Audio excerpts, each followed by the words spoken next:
Hello there, and welcome. Before we begin tonight's gentle story, I invite you to take a moment to simply rest. Find a comfortable place to lie down. Let your shoulders soften. Let your hands grow still. Feel the warmth around you like a cozy shawl. You don't need to do anything now, except listen. Tonight, we'll step into the hushed world of the Victorian tea room. Not the grand palaces or smoky factories of the 1800s, but something quieter, something softer. This is a story about slow afternoons, rustling skirts, porcelain cups, and whispered traditions behind velvet curtains, the peaceful rhythm of tea time in a world long gone. There are no battles here, no rush, just warmth, ritual, and a cup gently placed upon its saucer. Let's begin. It is a gentle spring afternoon in London, in the year 1885. Imagine a narrow street tucked between taller buildings. The stonework is softened with ivy, and the cobblestones glisten faintly from a recent drizzle. Gas lamps flicker gently along the path. At the far end, behind etched glass windows and iron signage painted in delicate script, rests a modest but refined tea room, Miss Darlington's parlor. The air smells faintly of rosewater, lemon biscuits, and damp wool coats. Inside, the clinking of teaspoons, the soft rustle of linen napkins, and the occasional giggle create a lullaby of manners. You may sit wherever you please. Perhaps by the window, beside a fern in a blue and white pot. A small Victorian tea room on a rainy London afternoon in 1885. Lace curtains frame the windows, and wrought iron signage reads, Miss Darlington's Parlor. Inside, gas lamps cast a warm glow over delicate tables with embroidered linens, silver teaspoons, and china teacups. Gentlewomen in pastel gowns sit quietly among potted ferns. Style, Victorian realism with soft pastel tones, overcast lighting. The tea service begins, always with calm precision. A woman in a high-collared blouse brings a silver tray. Upon it rests a polished teapot, a matching sugar bowl, and a shallow dish of sliced lemon. There is no rush. Tea time, in the Victorian world, is a ritual of stillness. A pause between duties. The hostess first warms the teapot with a swirl of hot water. Then, loose black tea leaves are scooped carefully into the pot. The scent is earthy, comforting. You might choose Darjeeling or Lapsang Souchong with its faint smokiness. Or perhaps a floral blend from India, rare and prized. Alongside the tea, dainty cakes are offered. Battenberg with its marzipan shell. Seed cake speckled with caraway. Delicate cucumber sandwiches with the crusts trimmed just so. The conversation is quiet, always quiet. Not about politics or business. No, in tea rooms, topics hover like steam over the cups. Weather. Sewing patterns. A poem read last Thursday. A dreamy Victorian bedroom at night. A warm bed with lace canopy, a flickering candle on a side table, and a folded letter beside a teacup. Outside the window, the foggy London street glows under gaslight. Style, tranquil, softly lit oil painting with rich shadows. A Victorian tea table set for afternoon service. Silver teapots and sugar bowls gleam beside china cups painted with roses. On a lace doily lie Battenberg cake slices, cucumber sandwiches, and shortbread.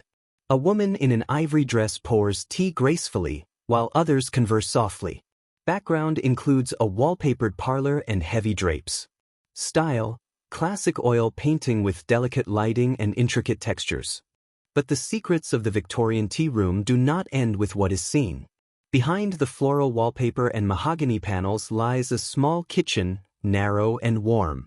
Here, the air is filled with cinnamon, lemon peel, and the faint iron scent of baking tins. Women in plain aprons prepare each scone by hand, measuring flour with care, cutting cold butter into the dough with quick, practiced movements. They hum lullabies. They whisper jokes. They stir jam in copper pots and cool rose petal syrups on the windowsill.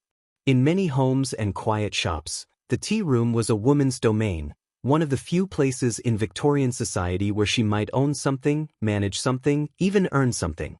Miss Darlington, it is said, never married. But her tea room, passed down from her aunt, served as both her livelihood and her legacy. A cozy Victorian tea room kitchen in the 1880s. A narrow space lit by sunlight through a curtained window. Women in long aprons and pinned-up hair mix batter, slice lemons, and stir preserves in copper pots. Wooden shelves hold jars of jam, tins of tea, and drying herbs. Style: detailed hand-drawn sketch with warm vintage colors. The Victorian tea room was not just about flavor, it was about form. Every detail, from the fold of a sleeve to the placement of a spoon, followed an invisible code of elegance. Dresses were made of lightweight silks or cottons, soft shades for daytime, lavender, sky blue, or pale peach. Gloves were worn, removed only once seated. Hats remained in place, but parasols were folded politely at the door. A Victorian lady seated in a tea room wearing a lavender silk dress with lace gloves and a wide hat adorned with ribbon. On her lap rests a painted fan, half open. Her table is set with tea and cakes. Behind her, other women converse softly, and a young gentleman nods politely in the background. Style: romantic impressionist painting with soft brushwork. Some details of the tea room have been forgotten by time, like how teaspoons were laid diagonally across the saucer to indicate the guest had finished, or how placing the napkin on the back of one's chair meant, "I shall return," or the curious conversation cards, little decks of polite questions left at some tables to guide nervous guests. "What books have you read this month?" Or, "Do you keep a garden?" Menus were rarely printed. Instead, a chalkboard or whispered list sufficed. Certain pastries were only served on Wednesdays. On Sundays, no tea was poured before 2. There were unspoken traditions too. It was common courtesy to stir tea silently, never clinking against the cup. And milk, always, was added after the tea, never before. Close-up of a Victorian tea table with delicate details.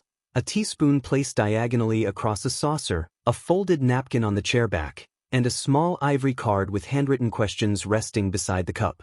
The background is softly blurred with gentle floral wallpaper. Style: macrophotography realism, soft lighting. Outside the tea room, a fine drizzle begins again. Raindrops patter gently on the windows. A lamplighter passes in the mist, raising his pole to the next flame. A boy with a basket sells violets on the corner. Inside, someone hums a melody from a music box tune. The flame of the gas lamp flickers slightly. Tea is poured again. No rush. A slice of seed cake, a spoonful of honey. It's a world of small comforts. Of warm hands around a cup. Of thoughtful silence. Of the quiet hush between two good friends. Victorian tea room interior during a light rain.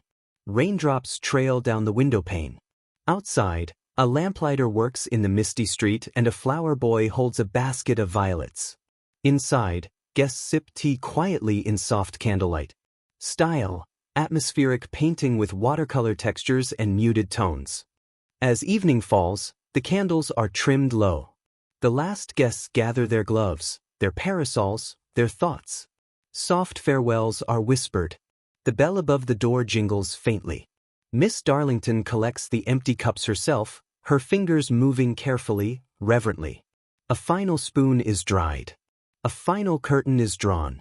Behind her, the parlor glows golden. The scent of bergamot and lavender still hangs in the air.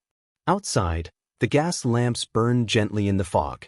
Inside, the room waits for tomorrow. A Victorian tea room at closing time.